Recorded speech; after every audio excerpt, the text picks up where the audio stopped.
bro, in my head, yeah, bro, I can't even explain it to you. Like, even now, I'm getting angry just saying it, yeah. Basically, I found out this kid's robbed me for this amount of time, yeah. Bro, So was he not stealing physical cash?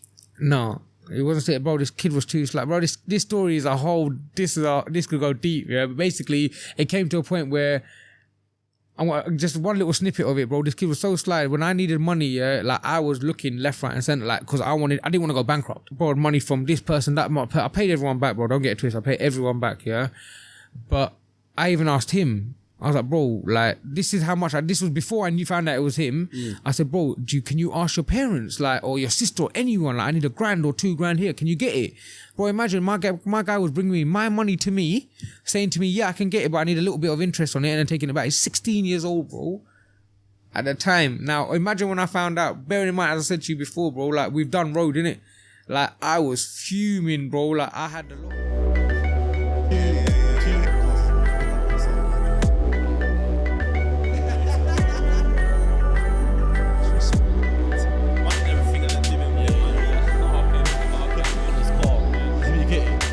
Speak connoisseur, innit?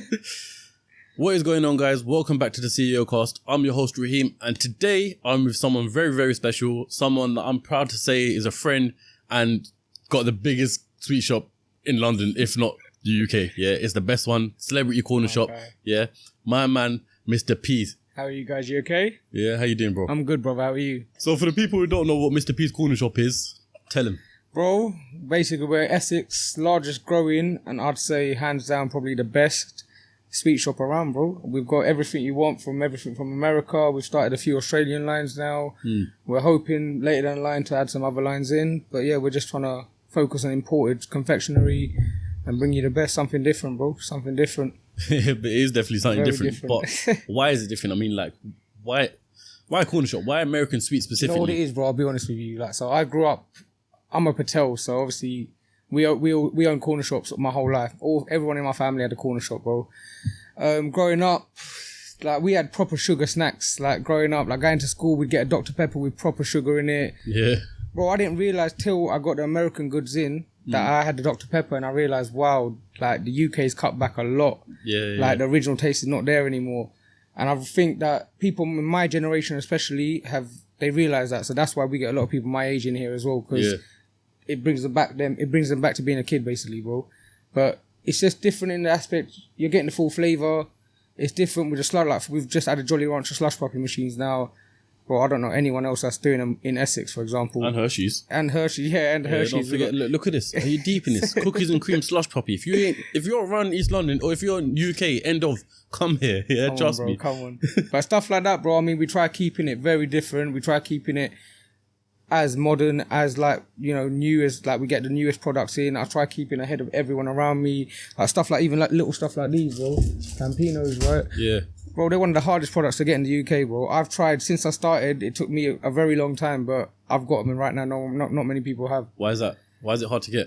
First of all, they're not from the UK. Yeah. Second of all, to get these products, bro, you have to buy consignment loads at a time, right? Now, there are UK suppliers, but to get the right price, you have to buy consignment loads. And to buy consignment loads, for example, a Fanta consignment holds maybe 36 pallets of Fanta on there, of one flavour. Each pallet's one flavour. Yeah. Bro, that's 224 cases of one flavour. So how much is that in money-wise? Bro, money-wise, it's a lot of money, but I'm not going to state no figures. It's a lot of money. We're talking like tens and tens of thousands, bro. Oh, okay. Yeah, but now, to bring that over... Yeah.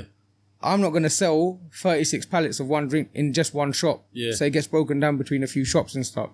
But people don't understand, for example, to get a whole container worth of Campinos, it's not going to come easy. Like, you have to have it mixed in other things, so it takes a bit longer to get to the supplier. They want to make sure they give you the right amount. Yeah. You have to take put money in their pocket before they even want to send you anything. Otherwise, they'll just send you to any distributor.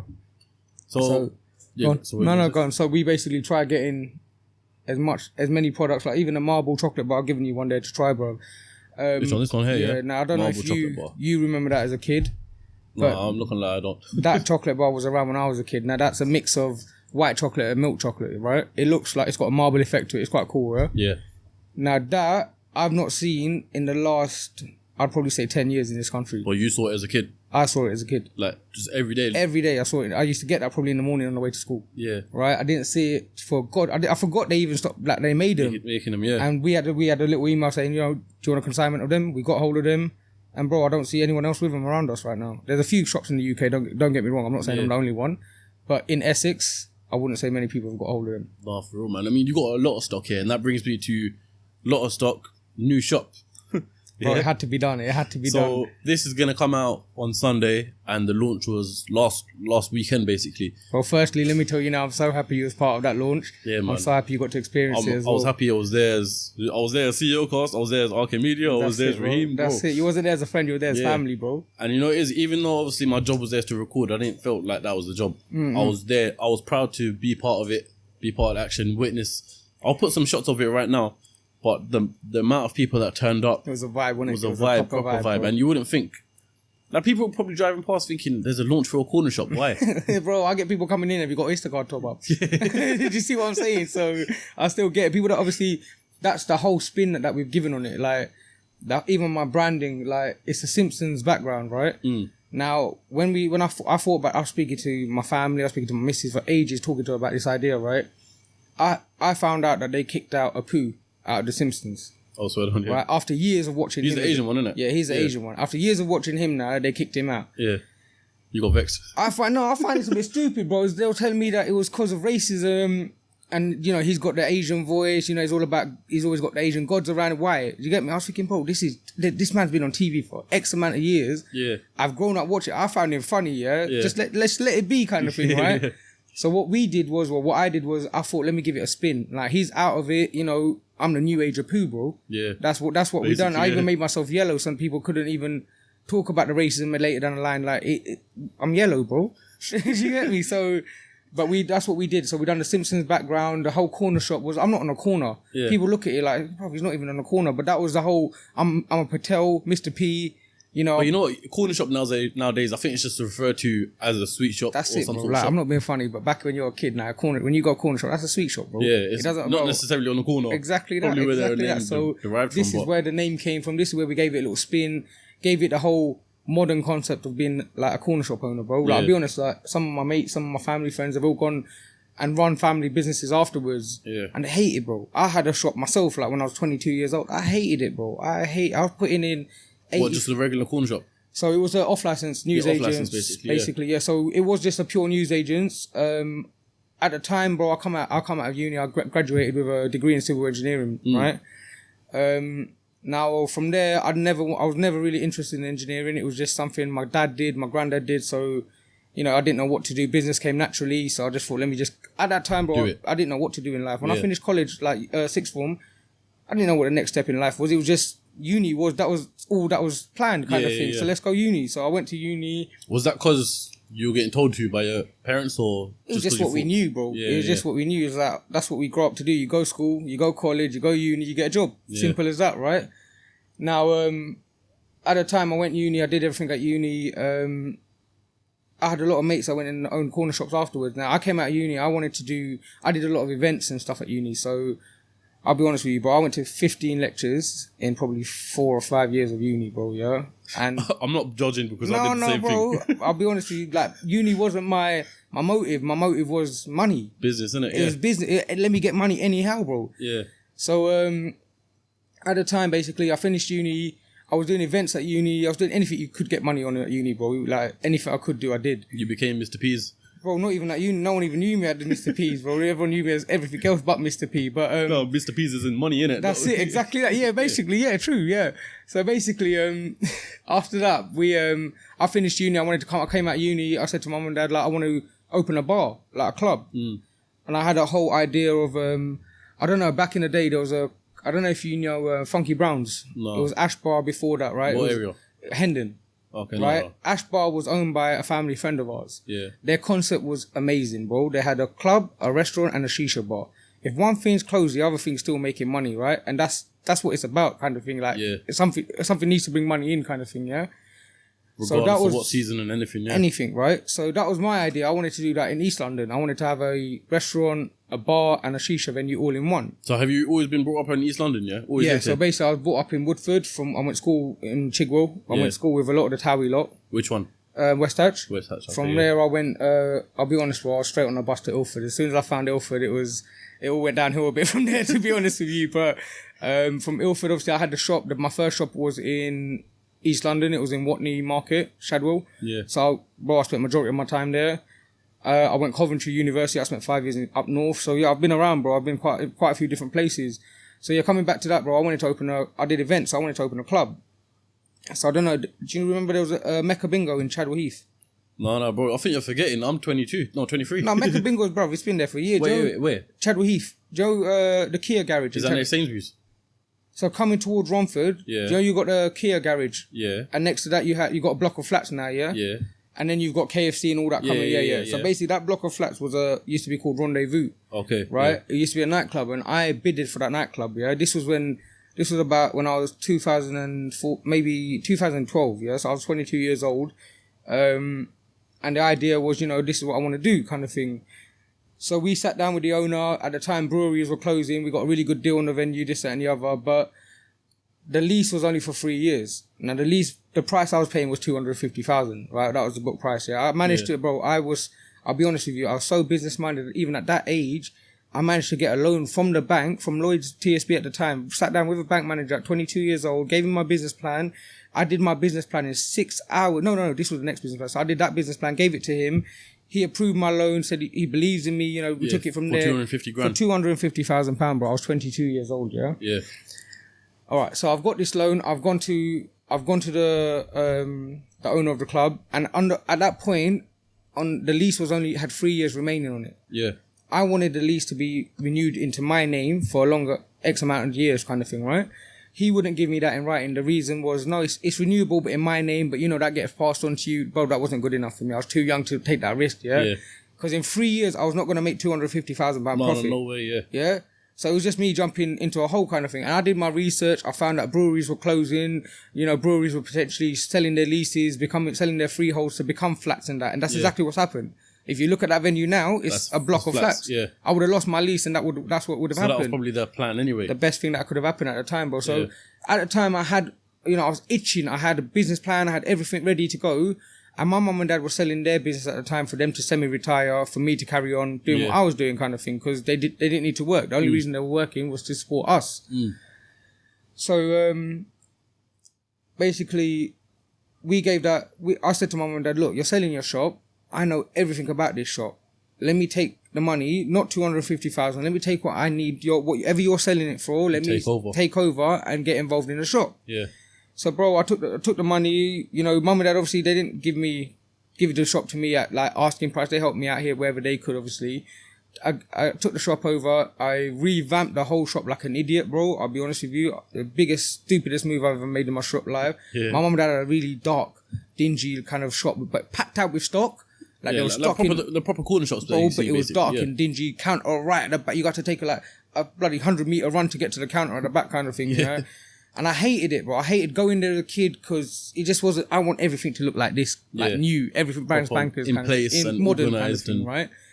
So I spent I spent a load of money on it, right? I spent a load of money getting this whole place done up. Moved the counter to the front, done everything. My mum and my dad let me do it. He told me... So you were still 22 at the time? I was still 22 at the time, right? My dad told me, look, don't be an idiot, yeah? Spend this money on stock. Do not spend it on what you want to do, right? Yeah. Bro, at the time, I put a $6,000 EPOS system in there. I spent about $8,000 on cameras. I got UK Security, one of the best companies at the time. Yeah. That does cameras. They do cameras for like all the big corporations in London, like Oxford Street shops and all of that. All of that, yeah. Bro, they done my cameras for me. I spent mad money on all of that, bro. What did I do? In the end of it, I had no stock on my shelves. Like, I had enough to open, but not enough to keep running. Keep running, yeah. Bro, okay, so I did that. I ran that business. So wait, let's just pause there for a sec. So even though you had no money to continue the business, yeah, because you spent it all on doing it up and that. So how did you continue it? Bro, it was very slow. It was very like everyday sales. Going day by day. I had no reserve money in the bank. It was overdrafts. It was a struggle. But at the same time, we built that business up as well. I gave it my all. I was doing 13 hours a day. Yeah, so my day would start at 5:30 really. I'd get to work, open shop for 6:30, finish shop at 7:30, come home, and at the same time, I wanted a social life. Yeah. So, bro, I'd be out till 1 o'clock in the morning with my mates. You know, being an idiot, doing what I do, and then come home, have 2 hours sleep and go to a shop. At one point, bro, I didn't want to go. I wanted to have my whole. I was still 22. Yeah, I wanted to have the whole nightlife, you know, clubbing. Yeah, all that. Bro, As you do when you're young, I was taking a. Well, I was finishing shop at 7:30, closing for 8. I'd get changed in the back of the shop, freshen up and all that. Get into a car by 9, and I'm on my way to Birmingham. Get to Birmingham for about 10:30. Yeah. 11 o'clock. Have a few drinks. Party till 3 o'clock in the morning. Get back to the shop for 4:35. Open shop and go for again. No sleep. Bro, I'd have a little bed. I'd have a little like chair, sofa bed in the back. Most times I'd be sleeping on there when I can, kind of thing. I had the staff running the shop, bro. Yeah. At the end of the day, all of that still, even having a nap, even not being awake for the business, it was all stupid, bro. Like I learned a lot from them lessons, and now we're here today because of them lessons, kind of thing, right? So when you look at yourself back then, 8 years ago now, yeah, what would you say to yourself? Well, I don't regret anything. That's one thing about my personality. I don't regret anything. All of them are lessons to me, bro. So if anything, I'd say probably just do it a lot wiser, bro. Have as much fun as you had, if not more. Yeah. But do it a lot wiser. Like stuff like, okay, bro, I'll be honest with you. Like, we're going to get into deeper stuff eventually in this thing. So I will bring something up. But I had a really big hit in that shop, bro, to be honest. And that hit wouldn't have happened if I wasn't so stupid and so kind of naive with stuff. Like, I was young at the time. Do you see what I mean? Yeah. So my biggest with that business, I won't say what it was, but was it what you were telling me when we kind of first met? Yeah. So basically, this was what I messaged you when we first started speaking. I was telling you about the story and that. Now, bro, I'll be honest with you. I wouldn't say there was any regrets. The only thing I do differently about having a business at that age is I wouldn't have opened a business with such less experience. Yeah. Like I needed to lose a business. I needed to, you know, wake up and have like bailiffs at my door and all of that stuff. Like, everything went wrong with that stuff. We'll get into that anyway, but I needed all that for me to realize, that's not going to happen again in my life. But it happened at an early age for me to now learn that, you know, that's not what I want, bro. That's never going to happen. I'll make sure. That's, you know what? My dad would probably slap me up for saying this on camera, but that's basically what happened to me. Yeah, bro. Like, I know if this, my mum sees this, she's gonna be like, "Why did you mention that?" But it's reality, bro. It's what we've seen, what we've learned, and it's bro. If I didn't learn from it, I wouldn't mention it. It's because it's been a learning curve. You know, all of them struggles, bro. I've not had it easy. Like even this business, people have only seen me on the come up from last year, March 2019, March. They've seen this all come up, and they're probably thinking, this guy overnight, look. Bam, he's opened one shop. He started on the floor. He's opened one shop, opened another shop. Look, he's doing really well. Bro, they don't understand how much work has gone into getting to where I am today. This position. Exactly, bro. Yeah. Exactly that. Fair enough, the business might not be running for that long, but obviously you've got so much experience and failures from before to get to this point. And that's what people don't see. Look at my Instagram alone, yeah? Yeah. Look at that marketing. Bro, I'm so proud of it. Hands down. All of my followers are organic. All of my growth on Instagram has been organic. Look how quick it's happened, bro. I started that Instagram March 17th March 2019. Yeah. But now we're sitting on about 28,000 followers, bro, within just that time. Now, I'm not being funny. That's hands down has been done on my brand, in my marketing. That's what I've learned in X amount of years of owning different businesses. Yeah, I've learned, all right, this is the power of Instagram. This is how to market. This is what appeals to people. This is what doesn't appeal. You know, even doing uni raves, bro, you saw the launch of it. We know how to create a hype. Yeah, of course, yeah. But we opened a corner shop. Like, let's be real. we opened a fucking corner shop, bro. Like, it's not a restaurant. It's not like something massive like that, yeah, on that scale. But we had the hype as if it was. Like, people were still telling me, like, for example, I was speaking to you earlier, like it went out in the Daily Mail and they done an article on the launch and stuff. Yeah. Bro, I was stupid enough to go through right to the bottom and look at the comments. I've never done that in my life. Let me have a butcher's. Sorry, bro, that was a slush. No, it's cool. So basically, I've had the butchers now. Why is it that everyone's coming on the podcast and having indigestion problems? Bro, it's Asians, bro. You interview a lot of Asians, bro. Yeah, that's true.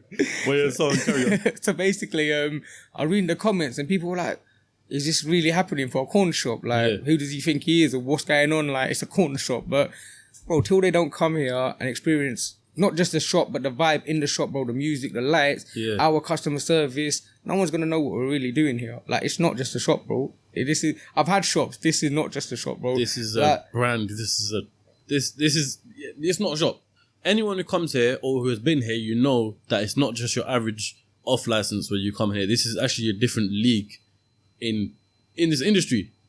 bro, it's like we've not tried opening a business with this. I've tried creating a brand with this. Like, it's Mr. P's not just gonna be a corner shop guy or a sweet shop guy. It's gonna go, bro. In the next watch, up hands down. If everything touch wood, bro, and God willing, yeah. If everything goes to plan, then Mr. P will go a long way. Like, not me, but the name itself will go a long way. Like, we plan to open restaurants, we plan to open dessert shops. There's a lot in the pipeline if it works out. But obviously, don't get me wrong, I'm not opening nothing melon level. Yeah, nothing melon. I'm never gonna compete with them boys. They're family to me. But like, we've got ideas of opening an American diner, maybe to go hands on hands with this. My ultimate retirement goal, I know it's still a long way from now. I hope it's not, but maybe if it is, the end goal is to have an Indian restaurant, bro. Is it? Like, that's the end goal. Like, that's something I've always wanted to do. Like, but let's see. That's not my game to know anything about it. Obviously, I have to get into that game first on a smaller scale before I go big with it. But that's the aim, bro. That's the aim. This is just the start of it, kind of thing. This is what hopefully gets me the investment to go further with other things, kind of thing. Was this shop a big investment? Bro, I started with £500 if I'm honest with you. Yeah, no, we don't have to talk figures in terms of. No, but shop, I'm just going. This shop alone, yeah, it cost me a lot of money, bro. Yeah, it cost me a lot. But the way I see this is now home for me. Yeah, like, I'm gonna be here majority of the time. Well, like you said, you're permanent. Exactly, we're here. And this wasn't the plan to go permanent with this. The plan was. Initially, bro, the plan was, I set this up with £500. We went to a cash and carry. The idea basically came. I had this idea in the back of my mind for a good while. Like, so let's get into that. Let's get into where it started. Yeah, yeah. So when did it start? Like you said, 2019. Right. I think you said, didn't it? Okay, so 2019 this started, but let's go back to the very beginning, bro. So I was selling sweets in the playground, bro. I was a fat kid, bro. I'm telling you now, like, I'm not skinny now, but I was a fat kid back then, bro. I was that kid in the playground that would sell an iron brew bar that came for 20p, for £1 in the playground. Yeah. Go home with like £10 profit kind of thing. You see what I mean? Yeah. Now from there, like, bro, my first experience, like, I'm not even gonna lie to you, my first life experience out of the hospital, my mum had me and took me straight to a cash and carry, bro. I promise you, bro. Ask my mum, she'll tell you the exact story, bro. Because we were shop owners, bro. Like, my parents had shops. Like, my dad was working while my mum, like, was in hospital with me. Yeah. Someone had to be at the business all the time. Yeah. So, like, the love for the whole game came from there. The business knowledge came from, bro, like, we were behind counters growing up, kind of thing. Like, you know how to sell things. You know how to add up things. Like, the maths came quick, everything like that. But this shop, basically, what happened was, I'll be honest with you, I had a shop back in 2012, the one I was talking about before, Watney Market, right? In that shop, we'll get into that whenever you want, bro, but as I said, something went wrong in that shop. Now, we don't have to say that if you don't want to say it. No, brother, I want to get into that. Like, people need to know need to know the struggles, kind of thing. So stay tuned. So basically, after that shop, I kind of said to my parents, I never want to be self-employed. Yeah. Like, I never want to have the responsibility of knowing that, oh crap, I missed the bill. Someone's going to come knocking at my door for it, kind of thing. Yeah. I never want that again. I'd rather, get a paycheck from someone, let them deal with the headache, and that was it. Yeah. Bro, after that, I went and worked in, after the shop, I went and done a bit of, I was on a commission-based job, £25, signing up people for a credit card. Yeah. Yeah, running from one shopping centre to another running around like a dog, yeah. But it was the whole aspect of, I want to get out of being a shopkeeper, get myself into a suited job, and let's go make this real money. That's what I thought, a suit does to you, kind of thing, yeah. So, bro, from there, I was still working in the shop. Obviously, mum and dad, we still hadn't sold the shop. It was still in the process. Mum and dad had taken over a little bit back again. Towards the end of selling it, I happened to get a really good deal, bro. Hands down, like, that shop wouldn't have got sold if I didn't chuck it. Basically, someone came in at the time, said that I want to buy your shop. I said to them a stupid price, and they said, yeah. Oh, okay. Bro, in my head, my mum was even looking at me at the time like, are you feeling alright? Did you just say yes? Like, how quick can we get out of here, yeah? Because after everything that happened, we wanted to get out anyway, right? Well, did your parents want to get out of it as well? Like, bro, the whole family fell apart. Let's put it that way. Yeah. Whatever happened, the whole family was ready to fall apart. Like, mum and dad were ready to get their divorce. Like, they didn't want to know me. I didn't want to know them. Like, it went a bit pear-shaped kind of thing, yeah?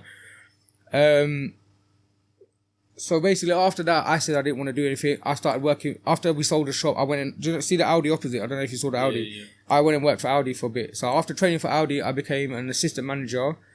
And I helped open that store opposite. So At this point right now, how old are you then? I think I was around 24. Yeah, I was 24 around this time. Yeah, 25, 24. So, I was working for them. I was doing shift work at the time.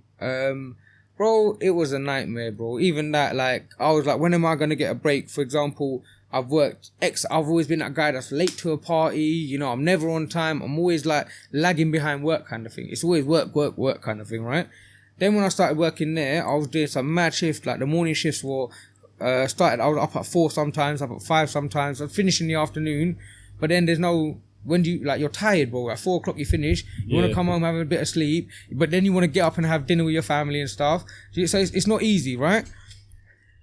I did that for X amount of time. And then, bro, my biggest, basically, this is what I thought I always wanted to do. This is what I thought what I was made for, kind of, with properties. Okay, right? yeah.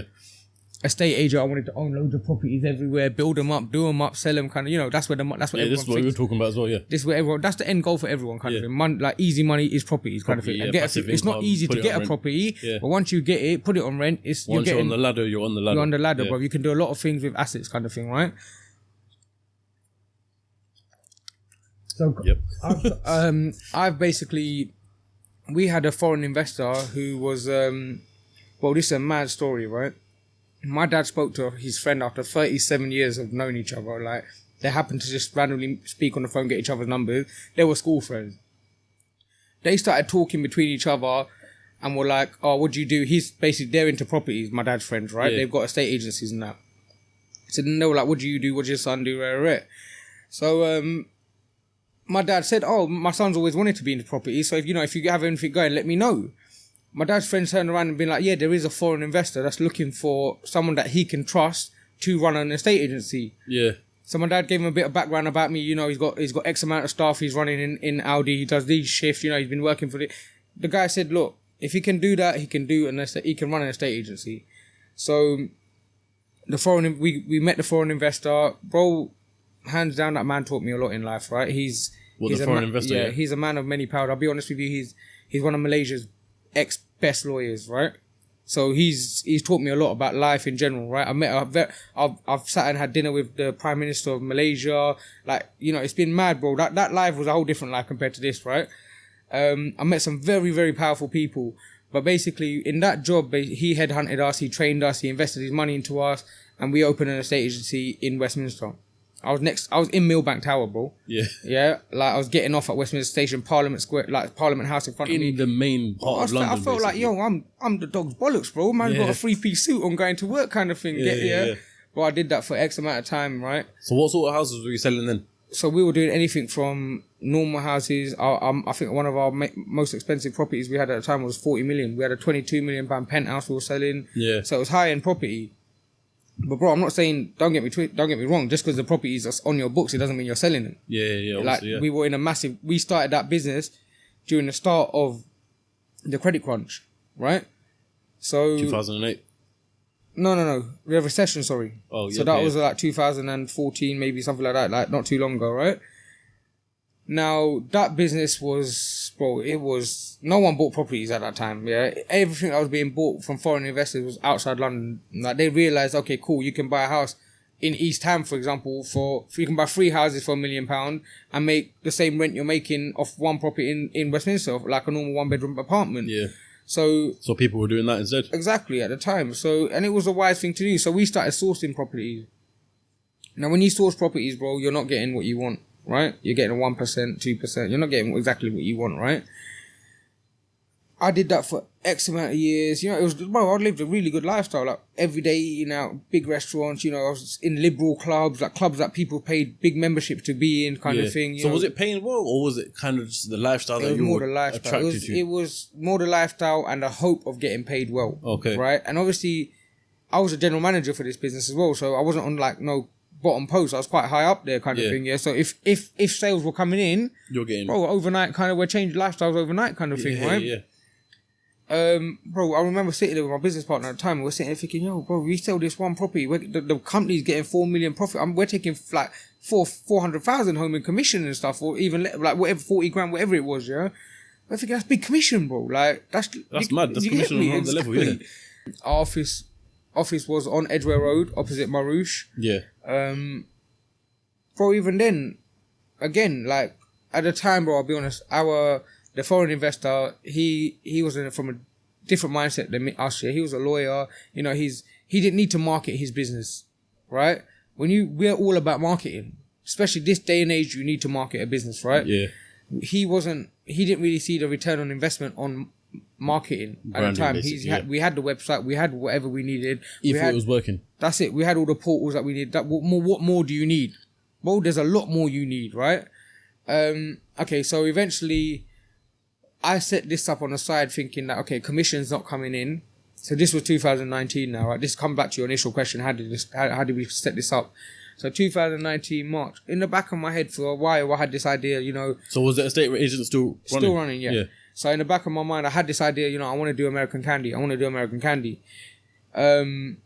Just because, not because I even thought, oh crap, it's going to do amazingly well. It was just for the sheer fact I love snacks. Like, and at the time, there was barely anyone doing it. Yeah, exactly that. Compared But to now, which we'll get into later.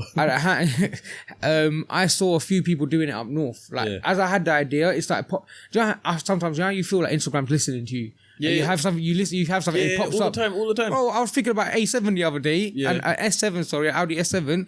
All of a sudden, I'm seeing adverts for Audi S7, Audi S7. I didn't even search it, bro. I just thought about it. I have a theory that your phone listens to you. It's it's your carbon footprints and all of Different that. topics. It's mad. Anyway, let us know your theories on the topics. That's it, bro. I'm pretty sure this happened to everyone. It's crazy, but bro. Yeah, go on, carry on. I started seeing pages from up north set up. Yeah. And I was thinking, yo, okay, cool. Like, now I felt a bit threatened. Like, the idea I had, other people have had it too. I just thought it was my idea kind of thing, yeah.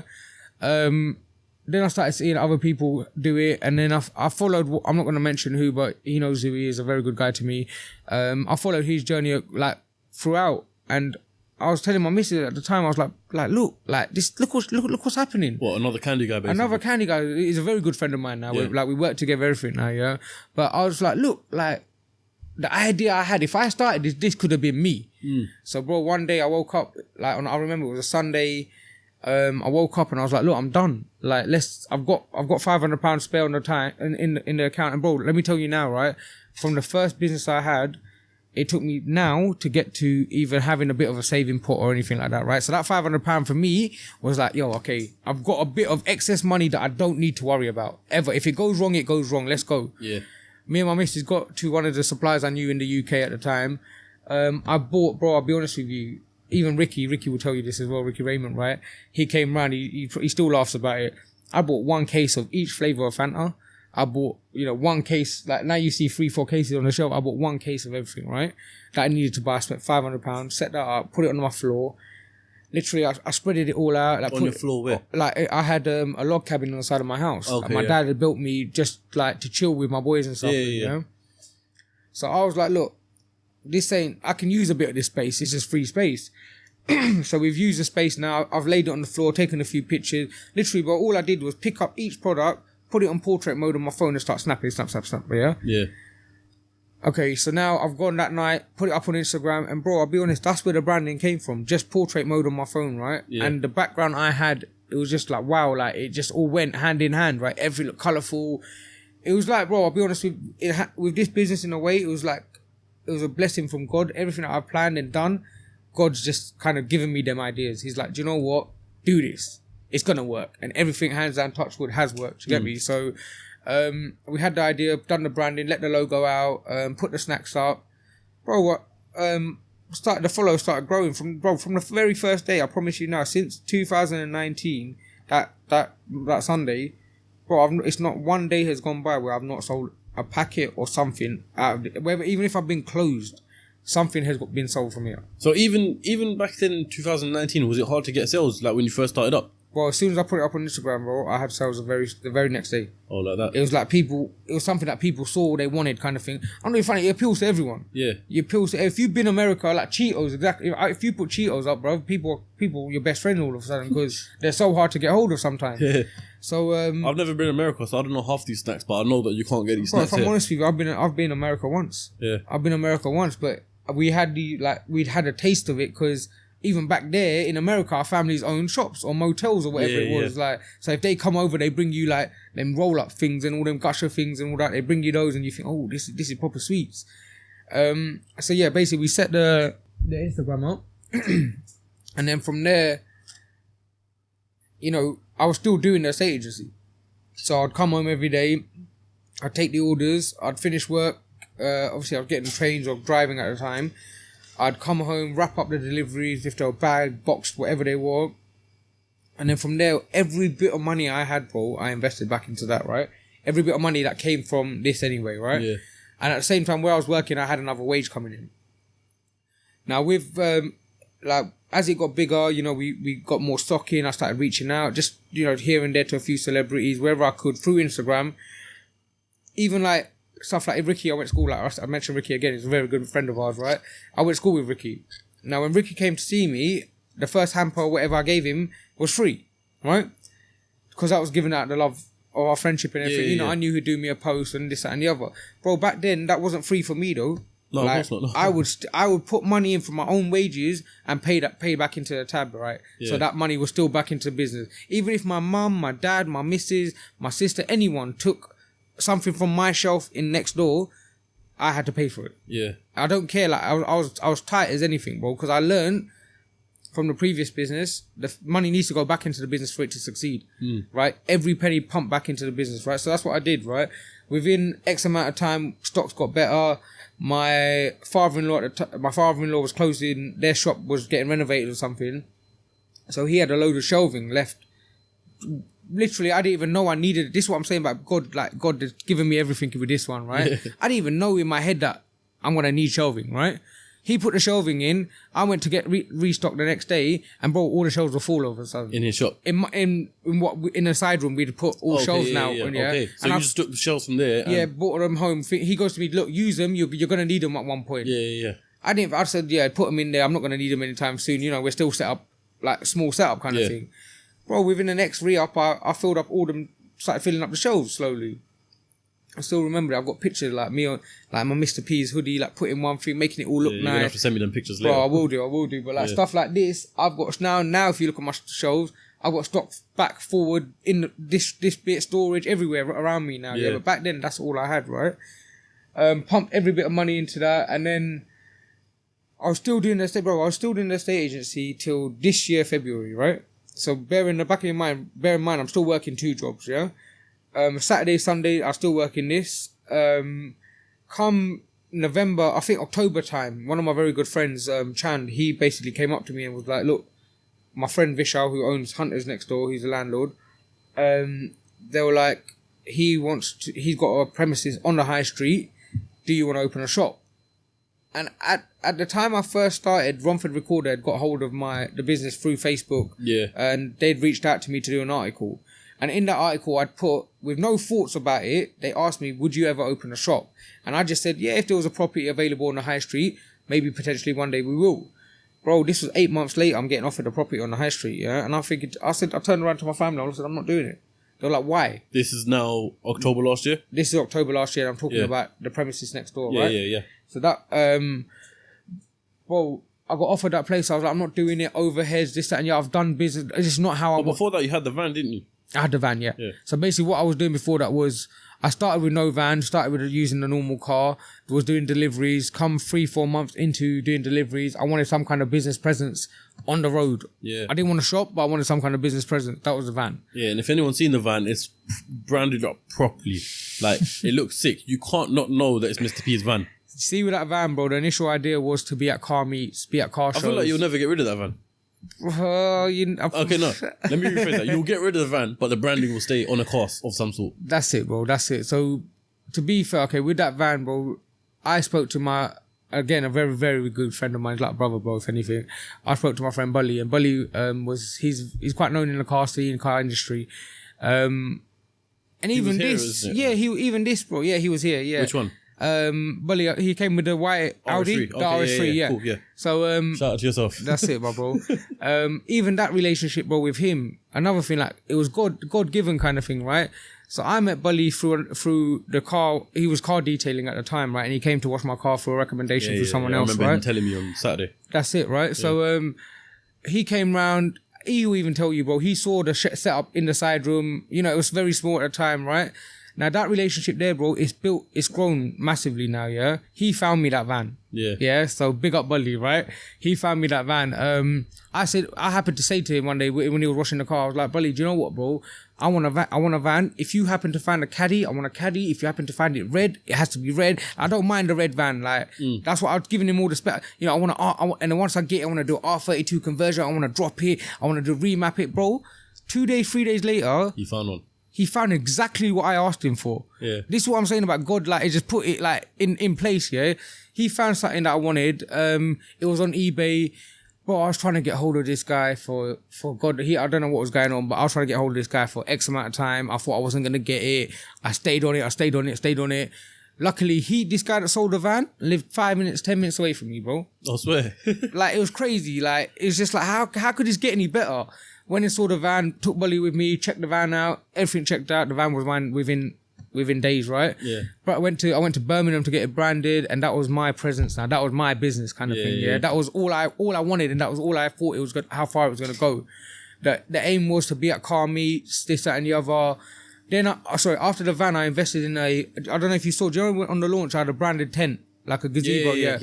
Well, that costed me quite a bit of money. Like, at that time, I thought it was a lot. It was like $2.5 grand. I thought you got that for the launch. No. So I bought that to do van and events. Yeah, like okay. pop-up events kind like of thing. Car right? meets and That's stuff it, like car that. meets, you know, Sick. festivals, this, that, and the other. Yeah. Bearing in mind, I didn't think I was going to leave the estate agency role or anything like that. I thought, if anything, that's going to build itself. Yeah. When the market's right, that will build and this will build. So I had two, like my end goal was to have 10 sources of income from different, that's okay. it, you get me? So that was just 2 of them, yeah? Now when I bought the gazebo, after the gazebo, I got offered this shop and I was like, no, I don't want to do it. Overheads, business, you know, I don't want to get back into being a shopkeeper. I've had this go wrong for me, that go wrong for me. I'm not doing it. Then my missus sat me down and she was like, what the hell is wrong with you? Like, you're getting offered a shop during Christmas, November, December. You don't have to, you can do it for 1 month or you can do it for 6 months. The guy's giving it to you on your conditions, right? Why are you not taking it? I was just like, yeah, but it's long. How am I going to do it? I've got a job, this, that, and the other. Bro, I ended up signing the papers, opened the shop. We flipped that shop around in 3 weeks. I've got to thank my dad massively on this. Like, my dad's he's very handy. He loves his handiwork and stuff. So I was at work. I'd tell him, Dad, I need this painted, that painted. I need a counter like this. He done everything himself there. Yeah, I'd come back. Bro, all my boys, like loved. There's so many I could mention, but big love to all my boys because they helped me with this shop and they helped me set up that shop, right? Yeah. With that shop, I'd have my mates at night. We'd all come down. We'd like get a few kebabs, whatever we needed, like to eat. All get together and bang it, everything we could out, right? Shelving, stock in the shelves, everything. Within 3 weeks, we opened that shop, right? Again, we done a launch for that. That launch was, for me, I didn't think that launch could have been beaten. Yeah, but I had to this time, right? I still remember pulling up that day and I pulled up and I saw a queue of people outside and bro, the smile on my face that day, I was like, I felt touched, like, yo, seriously, a man are queuing up to come into my business. Like, I queue up to go into other people's shop. This is now my shop. It's a different feeling. How many followers did you have at the time? 8,000, bro. I still 8,000, remember 8,000 followers. And this was originally a pop-up store, wasn't it? That was a pop-up store. So that used to be a Coral Bookies. Yeah. Right? So it was all blue and that. We painted all the blue red. Yeah. Opened it. I ran that with the thing of running that was only maybe up until Easter. Yeah, we always... when I spoke to the landlord, I did say to him, look, I want to be able to continue the business if I want to, so I don't look like an idiot. If I do want to continue, if it's doing well, I can continue. But if it doesn't do well, I can pack up and call it a day. He then told me that this premises would eventually be done. Right? Now, we spoke about that one. I've done Christmas, I've done everything, it's doing well, hands down, bro. God willing, it done really well, right? Yeah. Bearing in mind, I'm only working at that shop 2 hours in the evening, 2.5 hours. So I used to go do the estate agency in the day, finish work, come home at 8 o'clock, 7:30. I'd open that shop for 8, finish there around 10:30, go home, have dinner. Bro, I didn't sleep, I'll be honest with you. The build up to this, anyone in my family, there's been maybe hours of sleep every night. Because even the hours I can sleep, I don't sleep. because I'm still thinking, oh, what should I do? What can I do? What more is there to do? How can I make this better? What can I do? Like even my design work, you can walk around this shop now, bro. Have a look around yourself. You probably have anyway. Yeah. But like even my design work, it's very thought out. Like it's not just a basic. Like even my logo, bro. This is why people like competition around me, like they wonder why they don't reach levels that we may have reached. It's just because, bro, we thought about every small aspect of this business. We thought about. So okay, we opened the shop, then we got offered this shop. Once we opened, like I've kept both shops, to be honest, bro. Yeah. So not many people know this, but next door right now is being kept as storage for me till we plan to do what we want to do with it. That's another overhead, though, no? It is another overhead, but at the same time, for me, the way I see it is I've got a parking in front. Yeah. Now, parking's a big thing for my shop. Yeah. Do you see what I'm saying? Like, I get people travelling from quite a few places. It's not just Essex now. It's gone a bit further than that. I have one person that comes all the way from Portsmouth, bro. He comes sees me quite a lot, and that's a big drive, bro. Yeah. And he comes just for Cheetos, 5 bags of Cheetos. He can drive all the way back. Now, for someone like that to come down, if this was further up the road where there's no parking, that's a headache, bro. They'd rather go somewhere else. There are other shops they can go to. They probably wouldn't come if it wasn't so accessible, like for parking and stuff. So it helps. It's not. I'm not saying that's what makes my business. Yeah. But it's a factor that helps, the business do well. So we kept that shop, and bro, this shop basically, I'll be honest, even what you're seeing around you now, this shop wasn't my initial idea. This wasn't my initial idea. What was your initial idea? Very basic, bro. Is it? Yeah, I'll be honest with you. You know the other shop, yeah? When I came there the first time, was it always like that? That shop, bro. I don't know if you've seen, that shop was actually in a music video. Yeah. Frenzo, I don't know if you know Frenzo. Frenzo Rami. Yeah. Rami. He did a music video. At the time I was gassed, bro. It's like, yo, I'll get a music video in my shop. Let's do this. Yeah. It was Dilla Rami that they shot in there. If you look at that video, bro, you look around the walls and that, my shop looks empty. Yeah. Even then, though, I was gassed. Yeah, bro. I still remember opening that shop. Yeah, I see a section like this. Yeah, a whole section, like one whole shelf. Yeah. Was 2 flavors of drinks, Sunkist, cherry limeade, and Sunkist, I think it was strawberry limeade or something, yeah? Bro, imagine that, one whole shelf space, you're taking up 1 flavour of drink that costs £1.50, bro. But for me, in my head, I'm thinking, I've got so much stock right now, yeah? So obviously that shop, it didn't look the way you saw it. It's over the time I've been open, we've added stock, like from floor to ceiling, bro. Yeah. Like at one point in that shop, there was nowhere like I could actually add more stock to. Yeah. In that time, from having that shop, I've got 2 storage units. Yeah. I've got stock that I could probably open 3-4 shops with, bro. If I'm not really lying to you, bro. Like, if I really wanted tomorrow, I could open 4 shops without even sweating. Just taking that in. Just because of my stock levels, bro. Because I'll be honest, when COVID came, we'll get into that as well. When COVID came, it was my stock levels went down, bro, because we had an influx of people. Nothing was open. Only thing people could go get was snacks and watch a film at home. Yeah. So I had people coming from all over the place, right?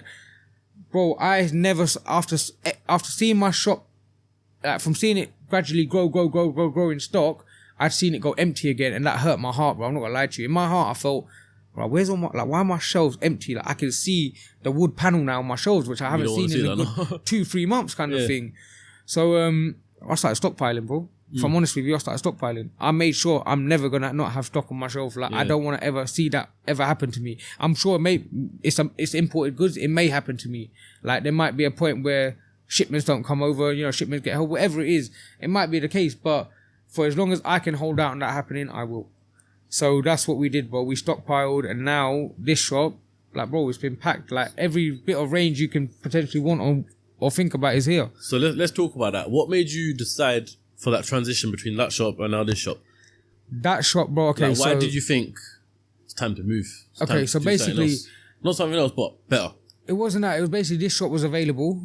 That shop, eventually we've got other plans with that. I'm not going to reveal too much, but we've got other plans with that. Even the landlord's doing quite a big development here. So he's got plans that he needs as well. So eventually I had to come out of that. Yeah. And I needed another unit. It was lucky enough that this unit was available at the right time for me to like transition from both. Yeah. And I didn't have to go somewhere else or close for X amount of time till this came available. And in terms of overheads, is it the same sort of cost? This is more. A lot more, because it's on the same strip literally next it's door to each other. It's manageable, but this does cost me more. Yeah. It's a bigger unit. I'm gonna get more space. Like, the back's not done yet. Yeah. After this door, there's gonna be my wholesale bit, my office, and all of that's gonna be constructed behind this. So I'm not complaining. It's worth the money I'm paying for it. The landlord's a good friend of mine as well. So, you know, it's very fair in that aspect. But having 2 shops, yeah, even that scared me, bro. Like, I'm thinking, it's big money, but now I've realised, come to a point where I've realised, bro, yeah, at the end of the day, I'll be honest with you, this is what I was going to say to you, sorry. When I first, even this shop, I wanted to keep it very basic. The reason why I wanted to keep it very basic was from the worry and the scare of that first shop that in Whitechapel. Yeah. Of wasting all that money making it look nice and not having a stock. Yeah, so this time what I ensured was, let me make sure I've got stock for, if I want to open 4 shops, I've got stock for that. Yeah. Then if I've got money to fit it out the way I want to do, I'll do it. If I've got, money to spend on a hand paint and design, I'll spend it. If I can't, I won't. Yeah. Like, I don't care about that. That will happen eventually. Like, I've learned that lesson kind of thing, right? Luckily enough with this shop, bro, COVID, during the month of May, I tripled my sales. Seriously? I tripled my sales, bro. Why is that? Because there was nothing else open, bro. We were having a corner shop or confectionery store at the time was allowed to be open. Essentially, as long as I was selling. Okay, I'll have this argument with a lot of people, and I did get a bit of grief about it. So you were open during COVID? COVID, yeah. I did get a bit of grief about it. Legally as well, okay. bro. Hands down. Before anyone says in the comments. Bro, we spoke to counsellors. We spoke to people within, the area that to say, look, close me down if you need to, but I'll have a break. I'll happily take a little break if I need to. But if I'm allowed to be open, I'm going to stay open, right? To the point I've had police pop their head into the store, see what we're doing. I was told at the time, if you're selling confectionery or essential goods, water is an essential good, you'll see water in my fridge. Simple as that, bro. So we got away with being open right at the time, right? And in a way, I'm happy at the end of the day. As I said, I had triple sales, bro. I had a queue. Like, I don't know if you know anyone that came at that time, or if you speak to anyone that's been during COVID, most of my customers will tell you, like, I still get people coming in like, yo. No, we didn't really know each other properly. That's true, we had mutual friends, which that's very true. Get into later, but yeah. But I had a lot of customers even till now. They're like, bro, you had mad queues. The reason we had queues was, what more did you have to do during COVID, bro? Apart from Netflix, go through Netflix like mad. Absolutely nothing. Exactly that, bro. So what did people have to do? Eat, sit at home, have snacks. Why not come get snacks from us? Yeah. I had people that would go spend £200-300 on a Friday night in the pub. Yeah. They'll come in and be like, bro, we've got nothing else. We can't go to the pub. We can't spend our money, but we're itching to spend it. We'd rather come in. We don't mind having to spend a bit extra on premium snacks and stuff now. Yeah. Because we're not spending money on anything else. Yeah. Right. I had people come down from South London, North London, everywhere, bro. I had I met a lot of new customers during COVID, right? And bro, I'm so grateful because this shop looks the way it does now because of that month. Seriously, yeah? Well, my roof would have been flat, I'm telling you now. I would have got a basic floor. It would have looked like a normal shop floor. This is proper wooden floor, house flooring kind of thing, yeah? And it's some special kind of flooring that you pay a bit extra for to be in shops and stuff, yeah? See my ceiling, like, even if you look at the ceiling, like, it's the way it's designed and stuff. You don't see this in a sweet shop, bro. No, I mean, everything is done down to a T. Like, everything. The same way Melon, the quality of that place, it's the same with this for, like, I'm actually blown away. Like, you will never ever go to a corner shop, and expect this level of quality. Like, you want to come in here just to see, like, look around, even if you're not paying for anything, which, by the way, you should. But, like, do you know what I mean? It's just like, it's mad. But this is what I'm saying now. That month, bro, it helped me to be able to to reinvest again. Yeah. It gave me that little bit of leeway here and there to be able to say, all right, cool. I want a hand designed bit of graffiti or a bit of artwork in my shop. Yeah. Yeah. Right. So if it's going to cost me £500-600 extra, I've now got that little bit of money to be able to do that. So that's why this shop and that month helped me make this shop what it is now. Bro, I'll be honest with you. Like, I mean, the slush puppies were always going to be always on order. They were always going to come. That was a big investment there again. But the slush puppies alone, I was happy with launching a new shop with that only being my new thing. Yeah. Yeah. Now, if you come into this shop now, well, everything's new. Is there a lot more options now in terms of stock compared to that place? Yeah, definitely a lot more lines we've added. Is that just because you couldn't fit it now? That's it, bro. There's more space. Like, everything's more like before. I had stuff like stock in front and stock behind shelves. Yeah. Now everything's set out one pace, like everything's like facing the right way. I mean, even like when we were going through the shop when it first opened, or before the launch, I'll say, the way you've laid out everything in place, to make sure that You go there for your sweets. You walk down the line. You got your biscuits and crisps. Chocolate, Then you got your cakes, cereals.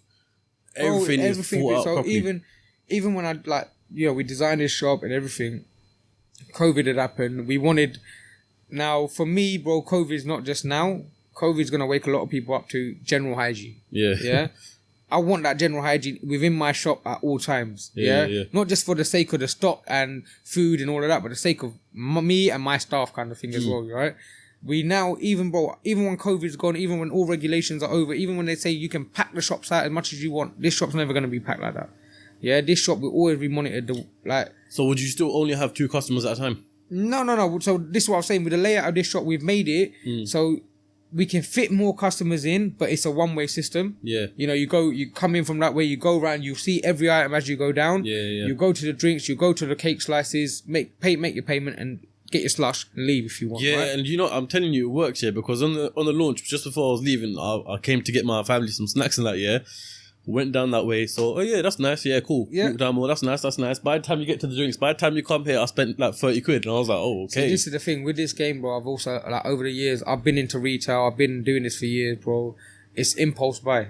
Yeah, you don't come in here thinking, I want this, I want that. Yeah, maybe a few items you want. Yeah, like you might come in craving a pack of Cheetos or a Hershey's drink, but the stuff you pick up with that was never thought about. That's impulse buy. Your eyes have seen it and you've impulsively bought it. Yeah, that's where businesses like this make money. Yeah, like for example, certain shops you go into, even clothes shops, you'll see they'll put certain stuff on the counter. Why? Because they want you to pick that up as the last thing. It's there, it's only £1 or £2. Yeah. Yeah, bro, yeah. They sell 100 of them. They made £100 extra in a day. Yeah. Or £200 extra in a day. Do you see what I mean? So, this has all been thought about. Everything, bro. This has all been thought about. And the one-way system, even on the doors, bro, like, you probably won't find this in most shops, but I don't know if you noticed, obviously, we've not used it because of launch yet, but this shop's got magnet locks on it, maglocks on it, right? Yeah. Now, that's basically what you find in jewellery shops. When you press the buzzer, they unlock it from behind the counter and you can go in. Yeah. The reason why we've done that, so if this shop ever does get packed, my staff can lock the front door and that person at the door knows that once the door's released, you can come in. Yeah. There's no need for me to hire someone else or take someone off the shop floor and say, can you stand at the door all day long and say, you can come in next, you can go out. No, there's no time for that. Yeah, let's be honest, that's cost me maybe £500-600, but it's a very good, for me, it's sick investment. It's useful. Yeah. And then we've got the emergency exit block there. We've got a swipe block for the customer, so they don't have to tap it. So we're gonna stick to them kind of measures in the future as well. Like we want to implement, and I think everyone will appreciate that as well. Bro, I'm not trying to get anyone ill in the future. I think it's a much more better experience being in a shop with a bit of room around you. Yeah, for sure. Having your own time in the shop to shop, bro. You each customer might not, but they might spend £1 extra. Even if they don't, that's not the point. The point is that their experience within our shop has been better than any other shop they've been to, kind of thing. Like I don't like going into the shop and you could be picking a shop in a drink in a corner shop. 10 man have walked in, like a group of guys have walked in, and they all want to drink too. Yeah. Do you get me? Now you're surrounded by a load of people that some people have anxiety, some people don't like that kind of stuff, bro. Yeah, I personally don't. So with this shop, I'm gonna make sure that it's always kept clean. It's always there is a way we function in here. There will be a one-way system going in and out. Obviously, there will be times people do slip out, that kind of thing, but, that's what we're going to try implementing. Yeah. Even the glass, the thing for the stream, that's always going to stay there, even after COVID. Like, I could have gone and got a plastic one, all right? But we went and got a glass one just because... it's going to stay. It's going to stay, bro. Yeah. So, and it's going to protect the customers and the staff. Yeah.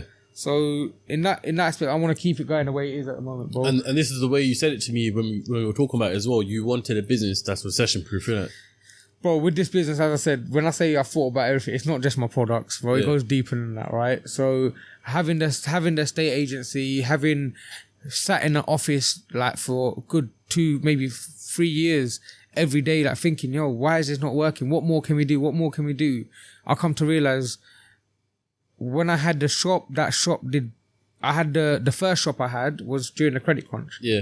That shop still did okay during the credit crunch because, as I said, it's impulse buy. It's essentials, yeah. It's essentials and it's impulse buy. I mean, during a hard time, bro, you won't go spend £100 on a hoodie or something. Yeah. Yeah, but you will go spend £5 on some crap. Do you see what I mean? Of course, yeah. I'm not going to say, that's the way it goes down. Like, you will go spend a small amount of money here and there because everyone wants to pick me up. right? You've had a bad day and you've got no money in your pocket, bro. You want to take yourself out for a meal. If you can't, what are you going to go do? Buy a chocolate or something? Have that little bit of a pick-me-up, something of your favorite choice or something. Do you see what I mean? So, well, I'll go back to the question, brother, with this one. So basically recession-proof. Yeah, so basically with this, what I did was, I don't want a business that just, I want a business that appeals to everyone. I want a business that doesn't just, it's not just for men. Like one of my mates used to own a beard oil company. For me, that's very neat. It's targeted to one. It's gender orientated. That's basically, it. It's one demographic. You can only send it to males. Only if they got a beard as well. That's it, right? Now I didn't want that, bro. Like a few of my boys do other stuff. Like I wanted a business that appeals to everyone, all age groups, battles through everything, and bro, that's the end goal for everyone. Everyone wants their business to do well. Yeah. But you have to have a product that can survive everything you throw at it. Yeah. Right. So with this, I mean, even the pandemic, the whole COVID, it shows that, bro, I was one person that didn't need to close. The reason I didn't need to close was because the business I've opened is a business that will sustain anything. Like, you will battle through anything, because snacks will, just food in general, like drinks, like these kind of drinks and little snacks, chocolates, and that, they're always going to be around, bro. Yeah. They're always going to be around. And they're small investments, they're small prices, they cost peanuts, basically. Like, I'm not saying everything's cheap in here, but you can walk out of here with a £5 bag and still be smiling, kind of thing, or you can walk out with a £50 bag and still be smiling. But more than smiling. Do you get what I mean? But you see what I mean? In that aspect, this business does really well. And COVID, everything just proved that even more to me. Like, I wasn't wrong with what I thought about. Yeah. This business has done what I wanted it to do. Let's talk more about COVID, yeah, and this is where competition comes into it, because I know for a fact, if you're still watching this podcast, which you probably are, in COVID, quarantine, the amount of snack pages, sweet places that are opening, American candy and all that stuff, like left, right, center, you come on Instagram, next thing you know, another one's open, yeah? Did you ever think, like, what the hell, like, why is the competition blowing up now? And were you ever, like, I don't think you'll ever be worried, but was there anything in the back of your mind thinking, like... All right, okay, I had people set up from... I still remember the day I set up, imagine this, yeah? The day I set up, someone else in Southend, so it's still Essex based. Yeah. But this is back in March 2019, yeah? Yeah, back in March. The same day, within hours of me putting my photos up, he'd put his up. So, bro, it wasn't like he was in competition with me. He didn't even know me. I didn't know him. Yeah. Yeah, so from that day, like from the very first day, them pages came up, kind of thing for me, yeah? Okay, in the beginning, like, bro, I'll be honest with you, we came from the streets, bro, yeah? Like, it's only now that we've grown up, we realise, like, you can't just punch someone in the face to get what you want. Yeah? You see what I mean? We've come to that kind of understanding. So, that stuff used to aggravate me. Like, I used to see people copying, like, okay, bro, start a business, yeah? Start the same business. I'm not even telling you I'm going to be the only snack person in the world, yeah? No, that's never going to happen, yeah? And I'm not going to tell you I was the first one either. But at least come with some kind of originality, yeah? And I'd appreciate if you did. Like, I've seen a lot of snack pages come up after me, bro, and this is what used to wind me up. Like, first of all, they're copying my branding. Second of all, they're going for my growth is strictly organic, but I have not purged one follower. I've not gone and followed and unfollowed no one. Like, one of my mates who's quite big in them, like, knows a lot about marketing. He even told me, bro, go to other snack pages, go through it, find them, find the right followers, follow them, they'll follow you, unfollow them, yeah?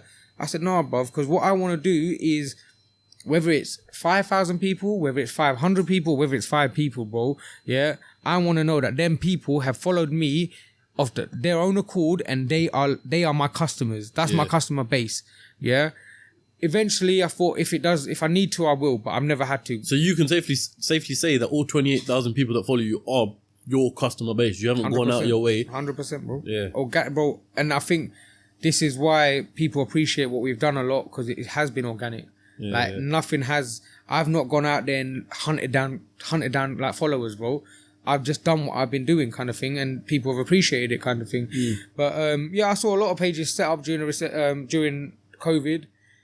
Bro, it did aggravate me. I've had a few arguments with a few snack pages during my time, but then I realised when I don't watch them, like, I took a month, like, I was one month, I was so busy. This was it. What you're about to say, I already know what you're going to say, but what you're about to say, that's what I really implemented myself. Bro, then you just find yourself in a different position. Bro, I advise this to everyone, right? Stay in your own lane and do what you're doing, bro. If you believe in yourself and you believe in your product, you'll reach where you need to reach. Yeah, I spent hours and hours and hours looking at people's pages, like moaning about it. Oh, this person done it. Oh, look at this person, he's copying my thing. Bro, it come to a point where I'm wasting so much time looking at other people. I'm not focusing on what I need to focus on. Then the next day I'm tired. I'm uploading pictures half-heartedly. I'm not doing like the brightness or little things that I normally do. I wasn't doing. Yeah. And I was thinking to myself, yo, what's going on? Like, bro, I still remember I got nothing against this page at all, but one of my a friend now, yeah, I help him set up. He came to me with his idea. He approached me nicely, spoke to me, said he had the same idea. He wanted to get involved. I helped him out, bro. Gave him a few supplies. He wasn't on my turf or nothing like that, so I was happy to help. Bro, it came to a point where his followers went above mine. Yeah, and in my heart, bro, I told you now, yeah, I was sweating. Well, this must have been time ago then. Yeah, this was a while ago. Yeah. This was before COVID, and I was sweating. Yeah, I was thinking in my head, I'm thinking, yo, I've helped this guy do what I'm doing, and he's done it. Now he's doing better than me. Yeah, I know followers don't justify what you're doing and what you're making and all that, but that's the only bit of competition you could have had with me at the time, because my presence was Instagram only. Bro, I was sweating, and then, as I said, I stayed in my own lane, done my own thing, and bro, I've had people close up, I've had people start around me, after me, before me, all of that. All of that, yeah. And they've called me within months, like, Mr. P, do you want to buy my stock? Like, I'm not being funny, without being rude, like, one of my best mates set up a shop. It's not this game is not easy.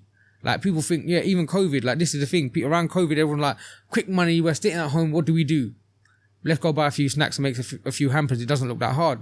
Bro, try getting hold of these, like, most of these products. Yeah, cool, you'll get maybe airheads, maybe get a few drinks and this, that. You will get a few things, but you're not going to get the certain stuff I get and what other people get. Yeah. And that's what keeps us ahead.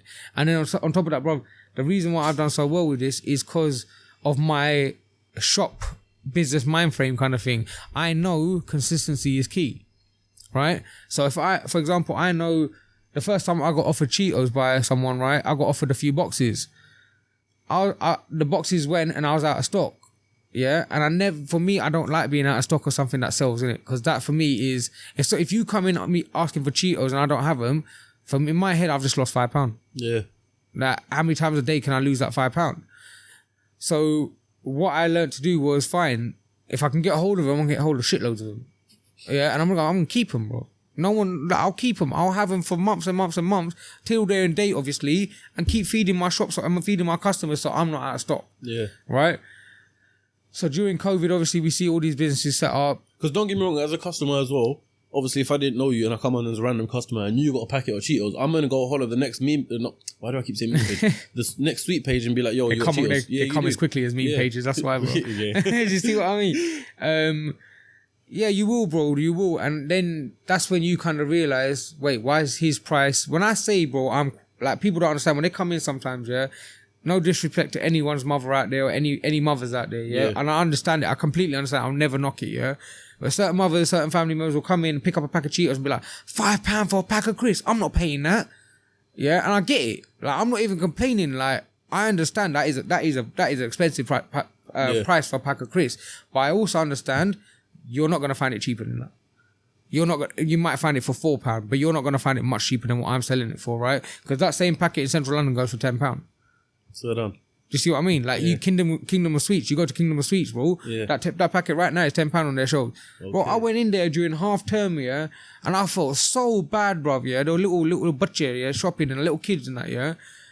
And I was looking at the Cheetos, and these little schoolgirls must have been like shopping, and they had, bruv, the pack, yeah, Mother's Life, yeah, was probably, yeah, that big, yeah.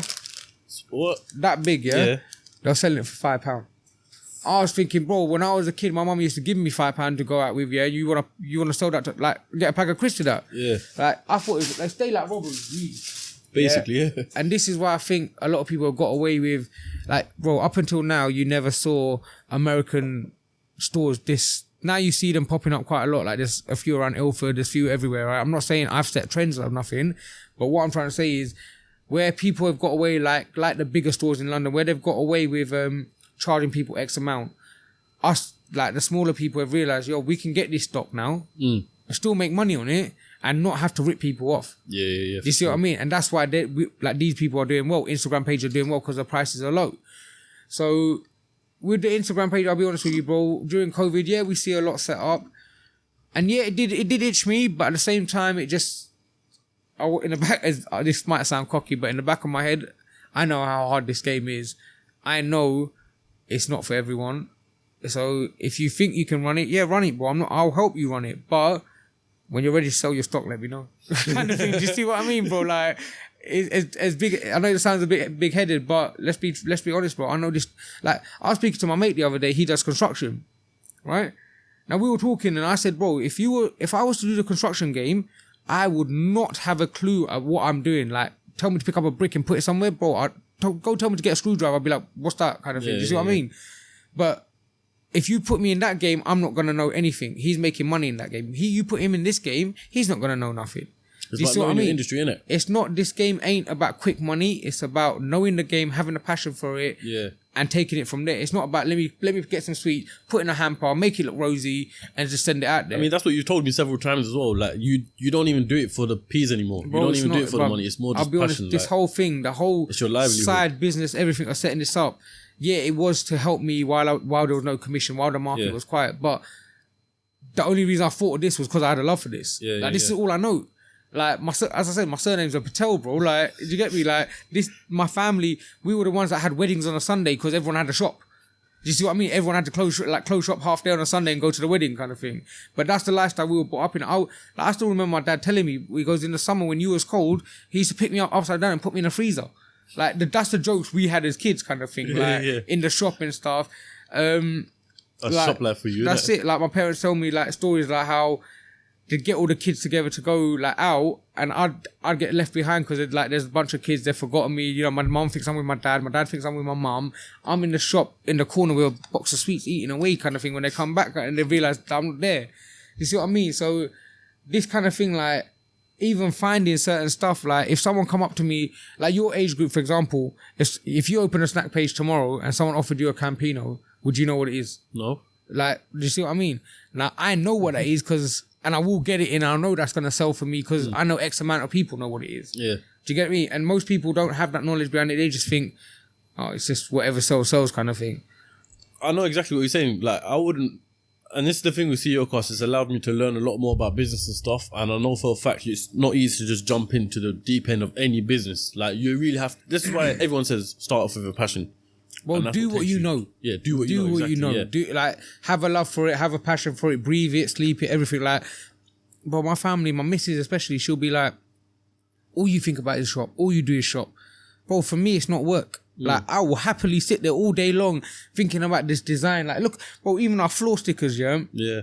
I don't know if you can put a picture in the video or something. I think I got them in the launch video. Even all the artwork in here, bro, I was the designer would be up at night because he doesn't sleep at night. That's the way his mind works. I'd finish this at night. I'd be talking to him. Can you do this? Can you do that? Can you do this? Can we do this? Can we do that? I'd have random ideas pop in my head. And for me, as tired as I'd be, it never bothered me because I'm doing something I enjoy. Like, even on a day off, I could go home. I could finish this shop, bro, after a long day, go to my house, step one foot in the house, and someone could call me saying, bro, like, do you mind opening up? Like, a close mate, or don't get me wrong, I'm not going to do this for everyone. Yeah. But for the right people, like, someone can call me up and say to me, like, do you mind coming back and just, you know, I want to quickly get something. Bro, I'd reverse the car, come back here and open up. Because in my head, I'm thinking, bro, I want to go see my shop again. Like, this is the way I've set this up as well. Next door, like... Do you get Monday morning feeling? No. Not at all? Not at all, bro. Like, bro, I open at 12 o'clock. There's no... Yeah, I get a lay-in. Okay. I get a lay-in, bro. Do you get Monday afternoon? Bro, I'll be honest. I've set this business up so, you know, I can... It suits my lifestyle. I'm not a morning person, bro. Don't talk to me before 11 o'clock straight up, bro. I'll be honest with you. Like, I don't even want to see staff before 11. Yeah. Like, that's... Obviously, if I have to, I will. But my mentality is, I open this at 12 because I know I've got the morning to do what I need to do.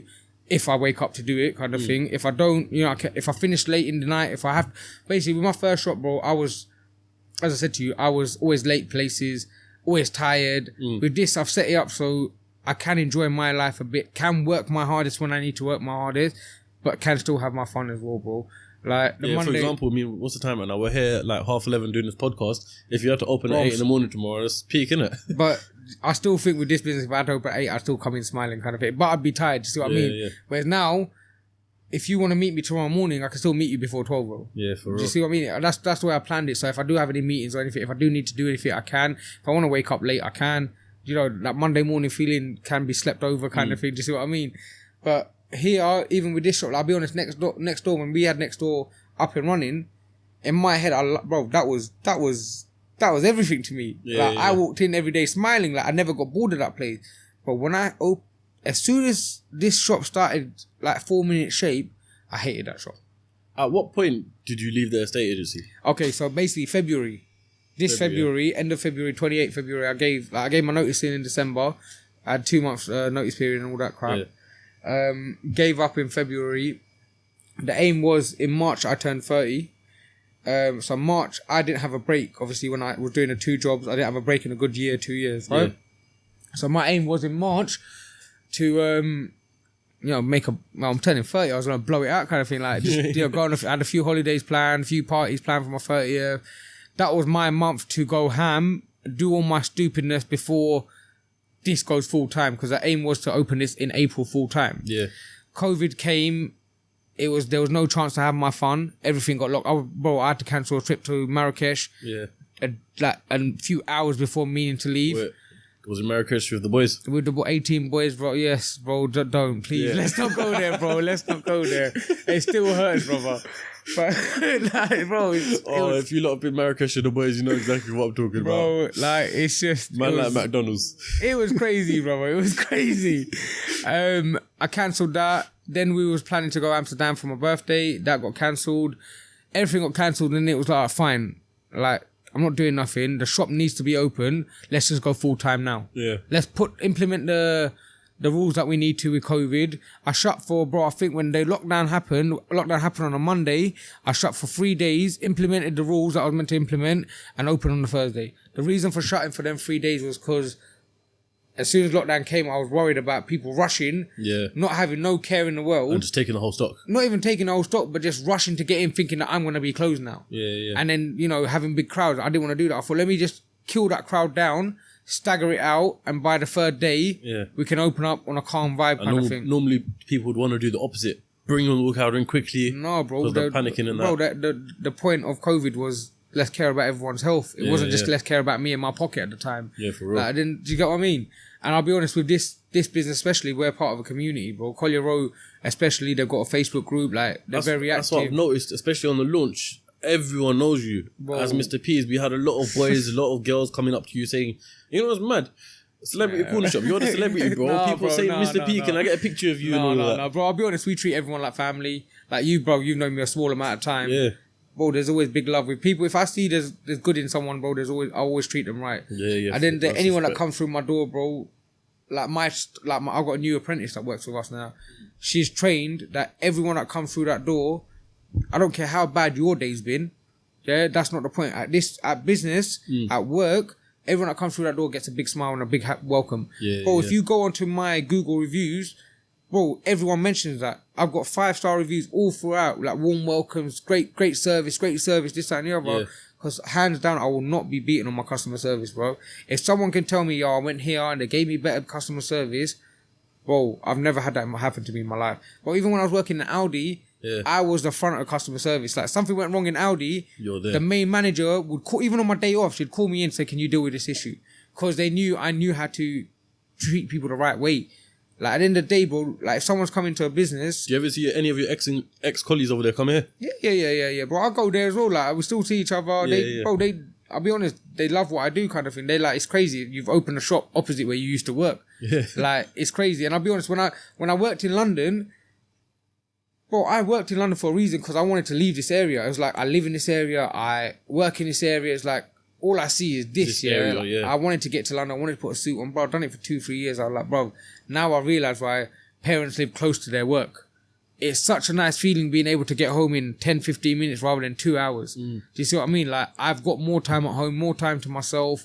Like, it's a much better lifestyle than what I previously have lived, bro. Yeah.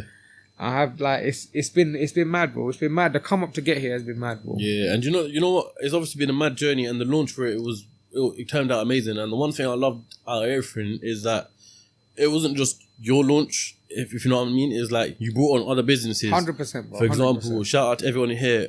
Backyard barbecues. Backyard. First one I got to mention. Come on. Very Amon, close Uzi, people to me. love for them.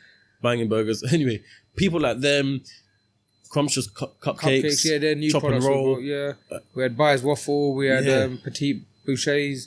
We had the DJs. There was a lot of people. Yeah, bro. A lot of companies, and it was like it's just showing love to the other businesses as well. At the end of the day, it's not just about us, bro. Yeah. If we can help anyone around us, we will. Like that's the way I've been brought up. Yeah, Like my parents have always taught me, like even your enemies, if you can help them. Like you don't know who you're gonna need tomorrow, kind of thing. And bro, I think that's why we get the support and the love we do with this business is because we, as I said, we treat everyone like family, bro. You can come in, bro. I could have a queue of people here, yeah. I promise you, if you come in with an issue and you want to talk to me about something, I'll put another staff, stop him doing what he's doing. He can cover me on counter. I'll take you to the side and have a conversation with you. This ain't, bro. I've learned. See, with all the businesses I've had, all the experiences I've had, like with all the jobs I've had, I've learned one thing. Like having a shop, like this kind of shop, especially whether it's a corner shop, newsagent, whatever. It's not, you're a counsellor, bro. Yeah. You're a counsellor. People see you every day. Yeah. You see me like newsagents, especially when I was there, people come buy fags every day. Yeah, if they've got something on their mind that's bugging them, if they want to talk to someone, sometimes it's easier to talk to a stranger, bro. You got to listen. Whether you have the time or not, you can't tell that person, bro, I ain't got time for this. Like, can you move on? Some people will. I'll never do that, bro. I'll never do that. And that's why, like, hands down, I love each person that comes through that door, and I appreciate everyone that comes through that door. Whether you come in to have a look or you spend £1 or £100, bro, you've helped me in some kind of way, innit? That's all. You always get my help in some kind of way.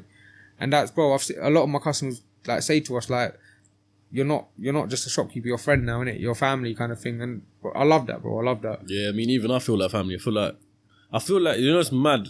It's probably cliche to say this when you know someone, yeah, when you feel like you've known them for years and years and years. On, bro, when I tell you I've only known Rahul for, I can't even work it out, but it ain't been that long. Government name and that, yeah? Giving out the government name and that. I'm joking. You're right, bro. I'm joking. Alright, when I've known Mr. Peace for, bro, like 2-3 months, max. I don't think it's been that, bro. I think maybe a month, bro. Like, maybe a month, yeah. Bro, it's been mad. I know, I'll tell you when it was. It was when Mikey's podcast came out. Okay, yeah. So it's been about a month and a half. Well, Mikey's podcast, you done well with that, man. Hands down. But yeah, man. I think there's one thing that I want to touch on, and then we'll wrap up, because I feel like we bypassed it, and everyone's probably asking, what is it? So what was that situation that happened that made you think? So, bro, okay, so basically, to get on in the corner shop. When you asked about struggles in business, bro. So my first business, I was on the verge of going bankrupt. This was at the age of 22. I had bailiffs every day, bro. I'd get to work for 5:30, 6 o'clock, 7 o'clock. I've got a new bailiff at my door. Yeah, bro. At one point, I knew bailiff names they knew me. Like, I knew them by first name. All right, Dave. Yeah, bro. How you doing? You're right, Dave, mate. Yeah, go on. Yeah, bro. They knew in it. They like that's how bad it was. At one point, I remember a bailiff coming in and saying to me, "We can't take anything of yours because another bailiff has already got authority over it." Yeah. Do you get me? Like that. There's a chain of bailiffs waiting for your shit, basically. Yeah. I know how that life is. Bro, it so was so stressful, bro. Like I can't tell you how bad it was. Like my mum, basically, obviously, your Asian families, bro. Like, you know, money does get sent back home when it gets needed, right? Yeah. So my mum was working in a shop at the time. Me, my mum, and my dad were working in a shop. My mum, like, there was money going missing. Yeah, we couldn't put our hands on it. Like, there was no, like, we tried checking everything. There was no way of finding out where this money had gone missing. We started blaming my mum. Like, yo, what are you doing? You sending money back home to your brother? Like, if that's the case, it's my money. Like, as much as I love my mama and that I love my uncle and that, this ain't the time to be sending money to no one. I'm 22. I need to build my life, kind of thing. Yeah. She obviously wasn't. Yeah, and accusing her of doing that, she was like, look, I know I haven't done any of it. I'm going to go find myself another job. Or I'm going to go do something I want to do because this ain't right, kind of thing, yeah? And rather than this getting worse and us breaking apart between each other, I'm just going to eliminate myself from the equation, yeah? So she's gone and done, mum's gone and worked another job. So now it's me and dad. All right, bro, this gets a bit personal, but it's everyone now. But yeah, this gets a bit personal. But next door we had a betting shop, right? Now my dad, like growing up, he had a love for horses, this, that, and the other, yeah. So sometimes when I'd be off the till or something, or that cheeky little nap I was getting after a mad night out, yeah, I'd be like, Dad, when you was on the till, like, did you take any money at the till? Then he's asking me, yo, when you're going out and saying you're spending £50, are you sure you're not spending £500-600? We're all blaming each other within the family, right? So was it a lot of money getting missing from the till? Weekly, it came to a point, 1 week, I was like, for a good maybe X amount of weeks, I was losing like 2-3 grand a week, bro. Yeah. And it was frustrating because we knew that we handled the money, the sales were there. Yeah. So where's the money? Like, the money only goes between two people, right? Bro, at the time I had a 16-year-old boy working for me, yeah, who I treated, bro, if he watches this, you never know, it might come across him, but anyway, I had him working for me, and he was 16 at the time. Not just working for you, I've got to explain everything to you, bro. He was like, basically, we knew his whole family. Like, from having the shop, my mum and dad having the shop, we saw him grow up, we saw his sister grow up, we had a massive, massive family, yeah? His sister must have come in one day, was like talking to my mum and that, talking to me, was like, look, I got a little brother, you know, he's being a little dick on the road, basically. Can you help him out? Yeah. So I was like, yeah, of course, why not, yeah? We gave this guy a job, yeah, bro. Like, as I said, my heart's very big, bro, yeah? And it is a big weakness at the same time, yeah? My heart's very big, bro, so I must have treated him like my own brother, yeah? Bro, at the time, my sister bought a new house. I'd only been to my sister's house twice in my life. Yeah, he was there at the second time, yeah? So you can imagine, like, Christmas time, like, that's a big thing. Like, none of my boys, no one else, most people don't even know I had a sister. Yeah. Yeah, this guy had been to her house, everything like that, yeah? So he's close. Close, bro, yeah? Like, calling my dad, granddad, you know, writing him birthday card, like, all of that, yeah? Treating him like my own bro, like, he went after school, he'd come and work for us, yeah? Like, all he was doing was stacking the shelves. It came to a point, for example, bro, if I hadn't eaten all day because I've had a busy day, my first question to him was, have you eaten? If he'd say no, yo, here's £10-15, go get your McDonald's, you eat first. I didn't care about mom and dad eating, me eating. You're the youngest, you eat first, you get me? Bro, after about 3-4 months of losing money, everything falling apart, bro, this is the point where, yo, my shelf, from getting slightly full up, and now just, there's barely anything on my shelves, yeah? We found out basically, I helped the kid do a college application form, and I filled it all out for him, helped him out, giving it to him in my office at the back of the shop, yeah? And this was closing time.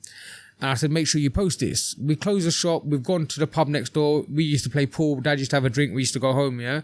We're playing pool, the envelopes on the side of the counter, this is, bearing in mind my shop is shut, shutters are down, everything's locked. We're next door, yeah, so not even in the premises. I've given him the envelope again as we're leaving the pub and said, bro, make sure you please post this. Like, it's your college application, it's important. I've come the next morning, bro, 7 o'clock in the morning, I see the college application form on my office desk in the back. Bro, in my head, yeah, bro, I can't even explain it to you. Like, even now I'm getting angry just saying it, yeah. But it, like, straight away it clicked. I was like, Dad, I know where my money's gone. And he was like, what do you mean? And I was like, let me check the cameras. And when I was checking the cameras, I see him, a few of his boys in my shop, yeah, all like at night, they were doing scratch cards. But I thought you were closed up. Bro, he got my key copied. So when we didn't know, you gave him that as trust. Bro, no, we didn't give him the key like that. Oh, bro, no. One day when he was cleaning or something, he wasn't really allowed to be on the till or like behind the counter. His main job was filling and cleaning. Yeah. When he was cleaning, he'd got my key. Yeah. And he must have gone to me, oh, I'm hungry. And he knew, but this kid was too clever for what his age. He was very streetwise. So what he's done is gone to the cutting shop. Got the key cut. Yeah. Right? So he's got the key. I've never known this, yeah? Then my dad, bro, this is how naive I was. My dad's even said to me, like, that key, the back door key we had was very, very distinctive. Like, I've never seen a key till this day like that in my life, yeah? My dad said to me, he's got that key. I've seen it on his house keys. Just double check it. And I was like, Dad, what are you talking about? Like, no, you think you'd do that? Like, you think a 16-year-old kid's gonna get a key copy? Like, what's wrong with you? Yeah. Like, being all like stupid with it, bro. It came to the point where I found out he was in my shop every night for 3 months taking scratch cards. Scratch cards you don't monitor because they come in so frequently, this, that, and the other. Yeah, we didn't have the system to monitor it at the time anyway. He knew we didn't have that system, so he was taking scratch cards. Now, bro, for every card you win or lose, I'm paying for. So say you want £40, every one in X amount of cards a winner, you're pulling X amount of cards to get that £40, £2, £2, £3, £10, whatever. I'm paying for whatever you scratch, I'm paying for. Yeah. So, and lottery bills, the way it works is on codes and numbers. So the lottery, if you've won £10 and you've gone and cashed that card out somewhere else, my machine knows that card is 0059, so 59 of those cards have already been sold. Charge me for that. Yeah, so that's where the £2,000 was missing. My lottery, I was actually only selling £3,000 worth of lottery. £2,000 of lottery was getting stolen, or I was, getting paid like I know what you're talking about. It was getting used up. Yeah. So that £2,000's gone there, and that's the £2,000 shortfall I was having for X amount of time. So, bro, basically, I found out this kid's robbed me for this amount of time. Yeah, bro. So was he not stealing physical cash? No. It wasn't saying, bro, this kid was too slack. Bro, this story is this could go deep, yeah. But basically, it came to a point where, just one little snippet of it, bro. This kid was so sly. When I needed money, yeah, like I was looking left, right, and center, like, because I didn't want to go bankrupt. Yeah. My main aim was, like, I can't go bankrupt, bro. That's a lot of years of bad credit. I'm young. I've got my whole life, like, in front of me. It's not happening. So I did my very best. I borrowed money from this person, that. I paid everyone back, bro. Don't get it twisted. I paid everyone back, yeah. But I even asked him. I was like, bro, like, this is how much. This was before I found out it was him. I said, bro, can you ask your parents, like, or your sister or anyone, like, I need £1,000 or £2,000 here. Can you get it? Bro, imagine my guy was bringing me my money to me, saying to me, yeah, I can get it, but I need a little bit of interest on it, and then taking it back. He's 16 years old, bro. At the time. Now, imagine when I found out, bearing in mind, as I said to you before, bro, like, we've done road, innit? Like, I was fuming, bro. Like, I had a lot of people around me that could have done some serious, still, even till this day, that still can do some serious damage, but I had too much to lose, innit? I had to bite my tongue. That's the first time in my life I had to bite my tongue, bro, and feel like a pussy, bro. Let's be honest, like, feel like, not, there's more to it. Like, let's think wisely. You've got a business now. You've got family. You've got commitments. You're not 18, 16, 17, 18 now. You've got more on your plate than before. You can't just bang up a kid. He's like got that. nothing. Yeah. Do you get me? He's got nothing, bro. Yeah. That's what my mom said to me. My mom and dad, like, I had him in the back in a bad way, and at one point, yeah, my mom and dad said to me, listen, just remember, you've got a lot more to lose. I was on the verge of getting married, all sorts at the time, yeah. They were like, you got a lot to lose, yeah. Bro, so, it come down to me losing maybe about 20, 30,000 with this kid, yeah. But in the bigger picture was from all the interest I paid, for the money I borrowed, from having to pay, like when I called up National Lottery at the time and said to them, look, this is what's happening in my shop, bro, they closed my machine down. Yeah. They said to me, we want 2 weeks deposit, 2 weeks of your lottery bill as deposit. I said to them, yeah, but the 2 weeks, the weeks that you're comparing it to, they're not actual sales, they're stolen. They're stolen tickets. Yeah. They're saying that's not our problem. We put trust in our business within your business. Yeah. We want a 10 grand deposit. Bro, all of that money added up to me losing like more than £100,000 in it. Like a lot of money at a very young age. But all that aside, bro, it's made me learn a lot with this. Like, I feel very threatened by it. Not very threatened, very scared of certain stuff I do with this business. And I tread very carefully. But once I do it, I feel like, yo, there was no need to sweat about it. But before doing it, I'm thinking, is this the right move? Like, even till this day, like, people have told me, yo, you've got this. This game's yours. Like, this sweet is, like, you're the best sweet shop around, bro. Till this day, I won't ever say that. I'll say it, but I won't feel it, innit? Because in my mind, I know you can be up there and everything gets swiped under your feet if it wants to be, yeah? So stay humble with it. Enjoy what you do, kind of thing. But just know that there is someone always bigger and better than you. And something can get taken from you. Yeah. Let me ask you something, because this is the first time you're hearing the story as well. Obviously, we talked about it briefly, but I don't know the whole in depth. Did you confront him? Yeah. But I called him 7 o'clock. No, same morning. When I watched that video at 7 o'clock, 7:30, he was in my shop with, bro, I ain't gonna lie to you. Like, my hands were around his throat at that time. Yeah, my dad, that's when my dad, like, I locked the door, I was ready to, like, this was it kind of thing. Like, yo, you've not just robbed from me, bro. You've broken my mom's heart, you've broken my dad's heart, you've nearly broken my family apart. You're basically ready to ride out. Bro, like, you've done a lot of damage to, like, a lot of us right now. Do you get what I mean? Yeah. And I've put you in my sister's yard, bro. I don't know what you took from there. Like, this could go a lot deeper if I really dug deep, yeah? But at that point, bro, my dad opened the back door. And he said to me, that's when he said to me, you got a lot to lose, yeah. That's all he said to me. He goes, my dad's always been that guy, like, look, You learn from your own mistakes. I'm only going to tell you once or twice. If you listen, you listen. If you don't want to listen, you learn from your own mistakes. He told me once, he told me twice. He goes, look, you got a lot to lose. The rest is up to you. And he walked out. And bro, at that point I thought in my head, yo, I've got a lot to lose right now. Like really and true. What am I doing? Like, what am I really doing? Like, I had a few, growing up, I done a few dumb things growing up and stuff. And it took, like, flashbacks came in my head, like, yo, you've done this already. What are you doing? Like, you've kind of moved forward. You can only move forward from this. So keep going. And bro, hands down, like, touch wood, bro. God willing, as I keep saying, bro. 6 years on, it's taken me a lot of work, a lot of effort, but I cannot complain for where I'm still sitting right now, bro. Do you get me? Like, people are noticing me, people are noticing the business, people are noticing all the hard work and everything that I've put over the years to get here. People are now starting to notice, bro. Yeah. Do you see what I mean? So I'm grateful for it. And even still, like my dad always told me as well, like, it's lucky it happened at such a young age. If this happened, imagine I got robbed at 60, bro. When I built my whole life up, got kids, got a future, I built everything up. I've seen it happen to someone. I've seen someone at 60 go bankrupt, bro. Yeah. A multi-millionaire, yeah, go bankrupt. Yeah. Now imagine it happened to me at 60. Bro, there'll be no way of me to get back up. That's what's mad about it, because there's things that's happened in my past as well, yeah. Like I was saying, bailiffs, all that stuff, yeah.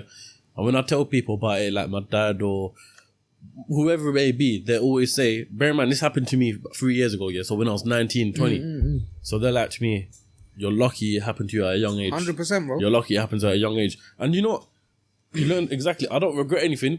Yeah, even the bailiffs, I don't regret it. Because 100%. You learn from all of it, and you know for a fact that you'll never ever let anything get to that stage again. That stress of my life, right? Having it at such a young age, having that stress, like sleeping, thinking, yo, tomorrow morning, who's going to knock at my door? Yeah. How big is that guy going to be? Is he going to manage to get in the house? Like, you learn how bailiffs work kind of thing, yeah? You know that if they slip their foot through that door and they're in that house, it's over, yeah? That stress, brother, is crazy. That stress, the money, financial stress is the worst stress in the world, brother, yeah? But one thing I've learned is I will never, I'm not saying my parents did bad by me having to see a bailiff. Bro, I'm grateful I did. Yeah. But I will never let my family or my future kids or anyone around me have to see a bailiff if I can avoid it. Do you see what I mean? Like, if I can avoid it, bro, if you call me tomorrow and say to me, yo, P, I've got bailiffs at my door, I need some money, man will do his best to help you, because I know what you're, like, how you're feeling right now. You get me? I know what stress you're going through. Yeah, so, bro, like, moving forward, I'm going to do my best to never be in that situation again. You get me? Even this self-employed life, like, it scares me. Like, I'm back in it. Am I going to be able to survive it? Yeah, because I'm going to do my ultimate best to make sure it happens. But this time, everything I did wrong with my first business, I've secured myself with this one. Like, bro, yesterday, after the weekend, I'll be honest, yesterday was what? Tuesday? So Monday, bank holiday, after the crazy weekend and launching, bank holiday, I went to drop Aleem's car back to him. Yeah. Come back at 2-3 in the morning. Yesterday, I had barely 2-3 hours sleep every day last week, yeah? Yesterday, where I was sleeping, yo, ask Kai, my nephew, ask my staff, I was on my cameras yesterday. Just so my people know, yo, I've got eyes on my business whether I'm here or not. Yeah. Like, there's no slipping this time. There is no slipping. Like, you take something off my shelf, yeah, fine. Do you get me? No, like, that might go missing, but nothing's gonna go missing with my money, because that money's been very hardly, like, I've worked hard to get that money, whether it's £1 or £100, bro. Like, it takes a lot. Like, even with this game, people think it's easy, but when it comes to breaking 9 pallets down in a week by yourself, your body aches, bro. For real. Your body aches. Like, it's all good having a little delivery this big to break down in a few boxes, bro. When you're getting pallets taller than you and your whole yard's full of them, and you're looking like, first of all, where am I going to put these? Second of all, where am I going to break them down? How am I going to break them down? Where do I start? Yeah, bro, when that happens, yeah, you realize, yo, like, this, it's not easy, bro, but it pays off. Hard work always pays. Like, between me and you, I've done the hustle, I've done everything, bro. And one thing I've realized, like, at this point in my life, just work hard. Just work hard, bro. Whatever you do, just work hard. You could be cleaning the streets, work hard doing it, bro. And you might have your own company in the same game. You see what I mean? Just put your all into anything you do, have passion for it, and you're going to go far, bro. You're going to go far. But as I said, all that crap that happened in the past is what's made me what I am today, bro. And you learn from it. You learn from it. That's the main thing. As long as you learn from anything that happens in life, you'll bounce back, bro. I could have sat there, bro. I remember speaking to people, like, at that time, my friends come out of uni and they couldn't get jobs because it was a recession, like a credit crunch at the time, sorry. And they couldn't get jobs and stuff. And a few of my mates at like 22 went into depression, bro. And I'm sitting there thinking, yo, I've got people knocking at my door for money. I've got financial. I'm about to go bankrupt. I've been all of this robbery, everything. Yeah. And I'm still like smiling my way through it, bro. Yeah, I still remember going to the police with that 60. I had the guy on camera with that thing, yeah. The police said to me, I still remember, it's not in the taxpayer's interest for us to take him to court. Yeah, because he's 16, you know, he'll get a slap on the wrist. It's his first offense, rare. But bro, like all of that stuff, what can you do in it? What can you do, bro? I think that's a great way to end the podcast. Yeah, definitely, bro. Definitely. Yeah. Just keep working hard and just do your thing, bro. Just do your thing. For everyone who's watching and watched to this point, I want to thank you a lot. It's been a long one, but you know what? Time's flown by. That's it, bro. That's it. How long do you think it's been? I don't know, bro. Do you know what? I was sweating, yeah. When I first saw Aleem's interview, I watched Aleem's, I watched Mikey. I was thinking, bro, yo, that's like... Would you be surprised if I told you this is longer than Aleem's one? Jeez, really? This has been recording for 1 hour, 40 minutes now. Man can talk though, bro. I can talk to anyone, bro. I hope you lot all enjoy this, yeah. Like I said, this is some of the stories, some of the things I'm talking about with Mr. P right now. First time me hearing it. And I know for a fact that there's a lot that you can learn from it. And if you don't, then I don't know why you wouldn't. Bro, just don't give up, bro. Just don't give up in what you believe in, man. You can have something like this. But yeah, once again, I want to thank you for coming on. No, come on, bro. Anytime, bro. Anytime. It's been a pleasure, man. No, bro, this has been my first interview like this. So it's been a pleasure, man. It really has. Hopefully we'll get some more out of it as well. If you're in London or around London, make sure you come down to Mr. P's Corner Shop on Collier Road. That's it, my bro. RM5, 2BB. 2BB. I'm here. Literally, there's no way you won't be able to see it. Yeah. Come down here. Make sure you follow him. Make sure you follow their Instagram. Make sure you follow CEOCAST. And like, share, comment your feedback. You guys want to know what to do already. You lot have been smashing out the content recently. You want more of it? You know what you got to do. Come on, you don't want me, bro. I'll see you lot on the next episode of CEOCAST. Take care, my guys. Yeah. Perfect, bro. Perfect. Yeah. That was long, bro. That was good. That was good, yeah. No, but